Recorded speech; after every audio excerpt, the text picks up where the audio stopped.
High, আমি পায়েল। আর তোমাদের জন্য নিয়ে চলে এসেছি জগদ্ধাত্রী পুজোর মিনি ব্লগ। হ্যাঁ, আমি জানি জগদ্ধাত্রী পুজো শেষ হয়ে গেছে, বেশ অনেক দিন হলো। কিন্তু কি করব বলো, ভিডিওগুলো আমার এডিট করে ওঠাই হয়ে হচ্ছিল না। তো দিনটা ছিল নবমী। নবমীর দিন আমরা আবারও একসাথে বেরিয়ে পড়েছিলাম ঠাকুর দেখতে।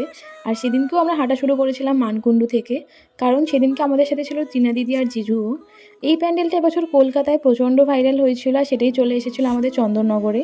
এই কারণেই আমি দুর্গাপুজোয় কলকাতায় যাই না, কারণ অনেকগুলো প্যান্ডেল আমাদের এখানেই চলে আসে। তো ডাবল করে আর কেন দেখবো। এবছর এই প্যান্ডেলের কনসেপ্ট আমার ভীষণই ভালো লেগেছিল। ফটোগুলোকে স্ক্যান করলে সেগুলো লাইভ হয়ে যাচ্ছিল।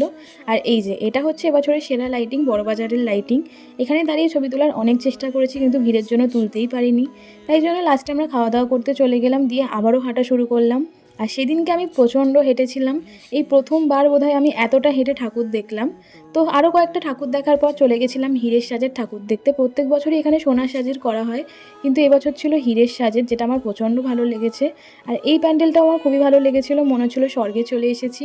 আর এখানে ডাকের ওপরে রাধাকৃষ্ণটা দেখো কি সুন্দর।